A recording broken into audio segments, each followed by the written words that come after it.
donc aujourd'hui je vais vous présenter ma pile à lire pour le Summer Readathon, créé par Perfect Flav, je crois que c'est le nom de son compte. Je vous mettrai le lien de toute façon en barre d'infos et le lien de la vidéo pour que vous puissiez mieux voir l'explication. Donc c'est un challenge qui dure, donc ça se passe du 10 au 16 août, c'est le même principe que le Readathlon du mois de juillet.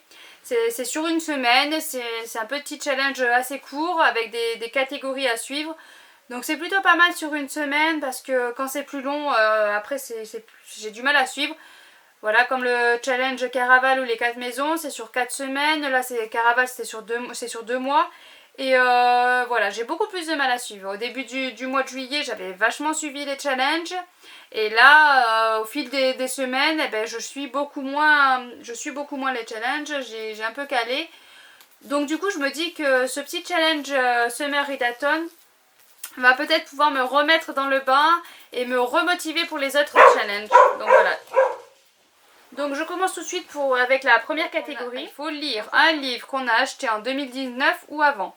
Donc moi j'ai regardé les livres que j'ai achetés en 2019 et du coup dans la liste de livres que j'ai achetés en 2019 il y avait Harry Potter et donc j'ai pris Harry Potter le tome 3 et le prisonnier d'Azkaban. Bon, j'ai déjà lu 20 pages donc du coup je le stoppe pour pouvoir le reprendre le 10 août. Voilà. Donc je vous raconte pas l'histoire, c'est pas la peine, vous la connaissez déjà par cœur, je suppose. Pour la deuxième catégorie, c'est lire un roman de science-fiction. Alors là, j'ai pas cherché bien longtemps. Ayant lu Horizon dernièrement, le tome 1, j'avais très envie de continuer. Donc du coup, j'ai pris Horizon tome 2 de Lizia Maro aux éditions Inceptio. Voilà, j'ai sauté sur l'occasion, je me suis dit, ben, il rentre pile poil dedans, c'est impeccable. J'ai trop envie de continuer cette histoire avec, évidemment, que j'ai perdu Xalia. Cette histoire avec Xalia qui se passe en 2107, il y a eu la rupture, enfin ils appellent ça la rupture, enfin le monde est parti, la France est partie en cacahuète.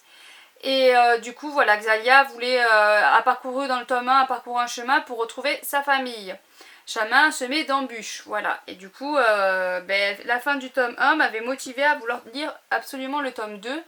Même si le tome 1 en soi, ça mettait plus ou moins un point final à la petite histoire qu'il y avait quand même, j'ai quand même envie de continuer de suivre ce personnage que j'aime énormément. Donc voilà pour cette deuxième catégorie. Alors en 3, il faut lire un livre dont le titre ne comporte qu'un seul mot. Donc évidemment, Horizon, il n'y a qu'un seul mot, ça marche impeccable.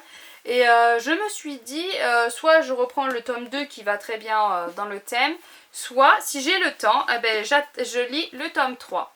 Voilà, le tome 3 de Lizia Maro aux éditions toujours Inceptio. Voilà, bon il est beaucoup plus gros, par contre il fait presque 500 pages, donc c'est pas sûr que j'arrive à lire tout ça, mais j'ai tellement envie d'enchaîner cette saga que je me dis pourquoi pas, si j'ai le temps, lire le tome 2 et le tome 3. Voilà pour donc du coup cette catégorie, j'ai mis le tome 3 en espérant pouvoir le lire, mais sinon de toute façon le tome 2 marche très bien. Mais vu la catégorie numéro 7, si je lis les deux, ça peut aider à la catégorie numéro 7 que je vous dirai à la fin parce que c'est la dernière catégorie. Alors la quatrième catégorie, c'est lire un graphique au soleil. Bon moi comme vous le savez, si vous avez déjà regardé mes anciennes vidéos, je lis pas trop de graphiques donc je n'en ai pas dans ma bibliothèque. J'ai commencé juste à lire la boîte à musique, donc j'ai déjà lu, je vais pas le relire, je l'ai lu il y a pas longtemps. Et du coup, dans ma bibliothèque à moi, j'en ai pas. Donc du coup, je suis allée dans la bibliothèque de mon fils aîné, parce que lui, il en a beaucoup, de mes enfants, quoi, parce que les autres aussi, ils piochent dedans. Mais je suis allée dans celle de mon fils aîné, et puis je suis tombée sur Frigiel et Fluffy. Le tome 1, il est où? Le tome 1, il est là, que je vous montre d'abord. Frigiel et Fluffy, écrit par... je sais plus, je crois que c'est... parce qu'il m'a dit que c'était un bookstagrammeur qui avait... scénario Frigiel et Jean-Christophe Deren. Le dessin est fait par Mint. Et j'aime beaucoup. J'aime beaucoup. J'adore Minecraft en fait. Et du coup, quand j'ai vu ça avait cette BD, je me suis dit, bah tiens, je vais essayer de la lire. Ça a l'air tout mignon. C'est trop joli. J'aime beaucoup Minecraft. Donc voilà, les Minecraft, ça fait travailler la créativité, je trouve. Je sais pas si c'est bien clair pour vous. Et du coup, ouais, je me suis dit, oh, ça a l'air pas mal. En plus, c'est une petite BD de 46 pages, donc c'est tout court, ça se lit vite. Et en même temps, je lui ai pris le tome 2, comme ça je me suis dit, si le tome 1 me plaît, pourquoi pas lire le tome 2 aussi au soleil. Ça va se lire assez vite, il n'y a pas trop d'écriture non plus, donc ça devrait se lire assez vite. Bon après c'est du dessin, voilà, c'est du dessin Minecraft, donc c'est carré quoi. Mais c'est vrai que j'aime beaucoup Minecraft, donc je me suis dit, allez, je vais me tenter cette petite BD. Ensuite, nous avons la 5e catégorie où il faut lire un livre écrit dans une écriture étrangère. Donc en fait, mon fils a Captain America, je crois, en anglais. Mais le problème, je peux le lire, hein, c'est pas un souci, sauf que je vais rien comprendre. Enfin, je peux comprendre des parties, vu que je connais un peu l'histoire des Captain America. Mais je vais pas comprendre grand chose étant donné que je ne comprends pas un mot d'anglais. Après j'ai fait un peu d'italien mais c'était très scolaire et j'en ai fait que 3 ans. Donc c'est pareil, ça va pas. Je pense pas que je vais arriver à comprendre quoi que ce soit.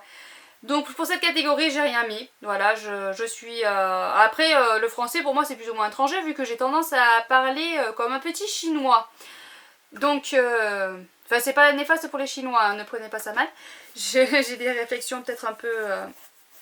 qui ne sont pas bonnes, hein, mais voilà. J'ai tendance à parler un français particulier, donc lire en français pour moi c'est la langue étrangère on va dire. Non, je peux pas remplir cette catégorie là, donc j'ai rien mis. Pour la 6e catégorie, il faut lire un livre que j'ai acheté suite à les avis blogueurs, Bookstagrammeurs. Et là du coup en fait j'en ai acheté pas mal dernièrement suite aux avis des blogueurs Bookstagrammeurs. J'ai Dry de Neil Shusterman, oui je crois que c'est lui qui a écrit ça. Par exemple que c'est Rêve ta vie en lecture, Louise qui en parlait et qui m'a du coup ça m'a hypé et ça m'a fait envie. Donc j'ai acheté ce livre là. Donc si j'ai le temps je le lirai. Sinon il y a Harry Potter, voilà, qui c'est à force d'entendre tous les blogueurs, tous les booktubeurs, c'est booktubeurs, je dis blogueurs mais c'est booktubeurs parce que je regarde pas. Donc tous les booktubeurs en parlaient.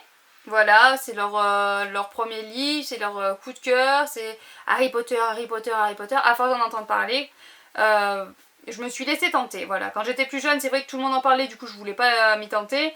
Et maintenant j'ai grandi, j'ai évolué, et quand les gens parlent en bien d'un livre tout le temps, tout le monde, eh ben c'est que c'est un bon livre, donc vaut autant que je le lise.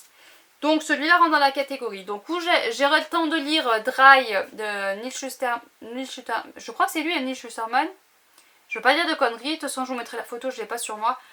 Que Louise a dit qu'il était très bien, de Rêve ta vie en lecture.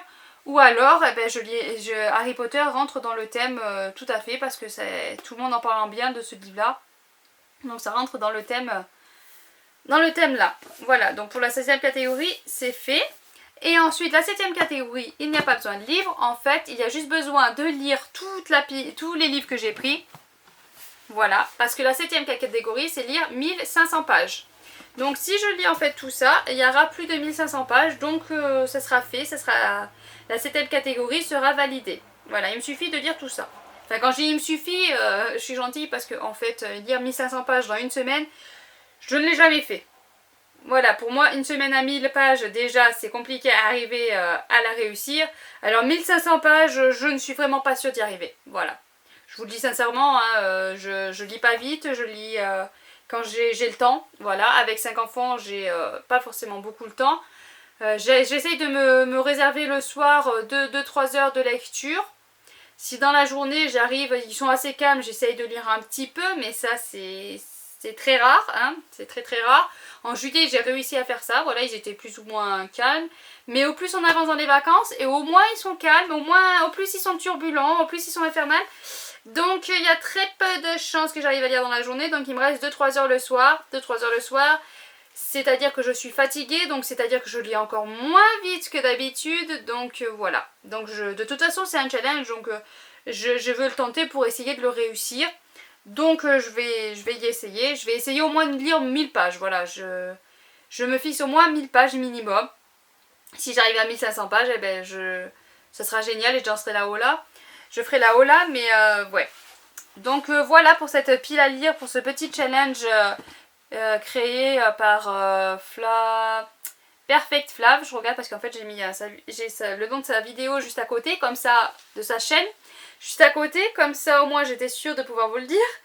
Donc voilà pour ce petit challenge qui j'espère va me rebooster un petit peu, parce que j'avais un petit peu calé dans la lecture.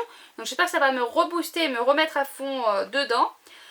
Voilà, en plus ça dure une semaine, donc c'est pile ce qu'il me fallait, une petite semaine avec un petit challenge et une pile à lire, petite pile à lire, c'est impeccable.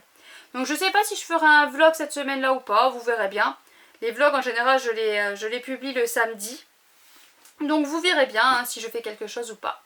Donc sur ce, je vous laisse, au lieu de tergiverser à discuter pour rien dire. Je vous souhaite une bonne semaine, peut-être à samedi ou pas, ça les samedis c'est pas régulier. Voilà, c'est de temps en temps quand j'ai le temps de faire une vidéo de plus. Donc à bientôt et n'hésitez pas à laisser un commentaire pour me dire ce que vous lisez si vous faites ce challenge ou ce que vous êtes en train de lire tout simplement. À bientôt et de bonnes lectures à vous et puis voilà.